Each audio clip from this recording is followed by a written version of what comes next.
Hello bachon, let's see this question. The question says, which of the following pair of elements do not follow octave rule? यानी कि Newlands octave rule. यानी कि ये question कह रहा है कि हमें न्यूलैंड octave rule को अप्लाई करके मुझे पता लगाना है कि कौन से एलिमेंट्स जो हैं वह इसके रूल को फॉलो नहीं करता. इन लोग कह सकते हैं जो मेरे न्यूलैंड कह सकते हैं Newland octave rule. Newland octave rule.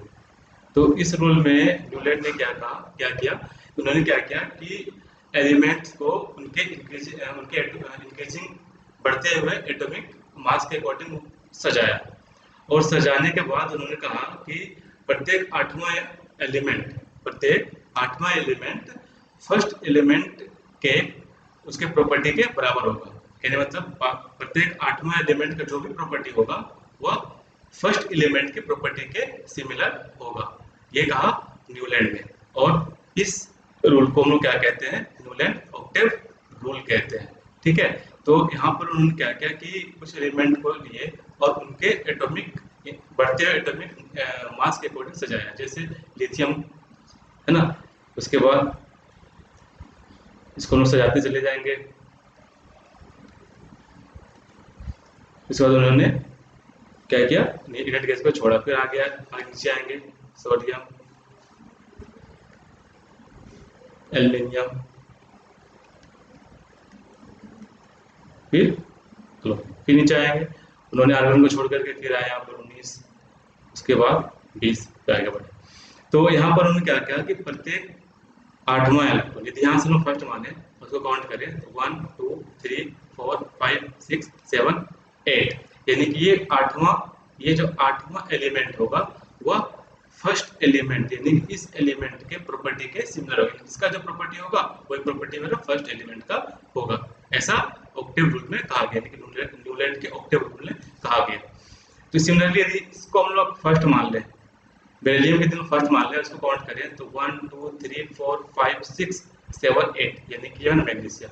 कह सकते हैं कि जो आठवां एलिमेंट होगा, आठवें एलिमेंट का जो भी प्रॉपर्टी होगा वह इस फर्स्ट एलिमेंट की प्रॉपर्टी के बराबर होगा, है ना. यानी कि मैग्नीशियम का जो भी प्रॉपर्टी होगा वह बेरिलियम की प्रॉपर्टी से मिलता जुलता होगा. ऐसा ऑक्टेव रूल में कहा गया. तो यहाँ पे हमें ऑप्शन दिया गया है. तो पहला ऑप्शन के लिए देखें तो ऑप्शन यहाँ पर दिया हुआ सोडियम और पोटासियम. क्या ये ऑक्टेव रूल को फॉलो करता है? सोडियम और पोटासियम. यदि यहाँ से काउंट करें तो 1 2 3 4 5 6 7 8 यानी कि ये सोडियम और पोटासियम जो है वह ऑक्टेव रूल को फॉलो कर रहा है ना. अब हम लोग आते हैं सेकेंड वाले में. सेकेंड में क्या क्या कहा जा रहा है? कैल्शियम और स्टोर्टियम. यहाँ तो कैल्शियम आ गए, ठीक है. अब कैल्शियम से हम लोग जब 8 बढ़ेंगे तो कैल्शियम के जस्ट बाद जो कि स्टोर्टियम जो होता है जस्ट कैल्शियम के नीचे आता है, बट जब हम कैल्शियम से आगे बढ़ते हैं तो हम लोगों को 10 एलिमेंट और जोड़ने पड़ेंगे. यानी कि जो 10d यानी कि कह सकते हैं 10d ऑर्बिटल वाले, कह सकते हैं 3d ऑर्बिटल वाले एलिमेंट हमें जोड़ने पड़ेंगे. जोड़ने पड़ेंगे. तो उसके बाद हमें ये स्टोर्टियम मिलेगा. यदि यहाँ से काउंट करें तो यहाँ से 8 और 10 इधर से मेरा हो गया कौन 3d एलिमेंट. उसके बाद 6 इधर मेरा हो जाएगा, मतलब 5 मेरा हो जाएगा p ब्लॉक का और 1 हो जाएगा हमारा इनर्ट गैस को. तो इनर्ट गैस को छोड़ करके इधर से मेरा 5 p ऑर्बिटल और इधर से 10 मेरा d ऑर्बिटल, कुल मिलेगा 15. तो यदि हम लोग यहाँ से काउंट करना शुरू करें कैल्शियम से तो हमें 15 एलिमेंट के बाद हमें क्या मिलेगा? ये स्टोर्टियम मिलेगा, जो कि ऑक्टेव रूल के खिलाफ है. यानी कि ऑक्टेव रूल को फॉलो नहीं कर रहा है. ऑक्टेव रूल ने क्या कहा, उसमें क्या कहा गया था कि आठवां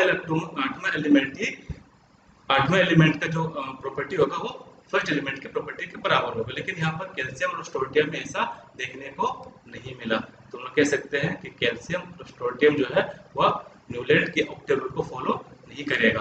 अब हम लोग आते हैं यहाँ पे फ्लोरीन और क्लोरीन में. हम लोग यहाँ क्या देख रहे हैं? फ्लोरीन और क्लोरीन ये ऑक्टेव रूल को फॉलो कर रहा है, ये कर रहे हैं. यहाँ से इसको काउंट करते हैं 1 मान करके, तो यहाँ से हो गया 1 2 3 4 5 6 7 8 यानी कि ये मेरा क्या कर रहा है? फॉलो कर रहा है. कहने का मतलब कि जो आठवां एलिमेंट है हमारा क्लोरीन, उसका जो प्रॉपर्टी होगा वो फ्लोरीन के प्रॉपर्टी के बराबर होगा. फिर हम लोग आते हैं यहाँ पर ऑक्सीजन और सल्फर. तो यहाँ हम क्या देख पा रहे हैं, यहाँ ऑक्सीजन और सल्फर भी ऑक्टेव रूल को फॉलो कर रहा है। तो यहाँ पर जो हमारा करेक्ट ऑप्शन होगा वो ऑप्शन होगा हमारा 2, यानी कि कैल्शियम स्टोर्टियम जो होगा वो ऑक्टेव रूल को फॉलो नहीं करेगा।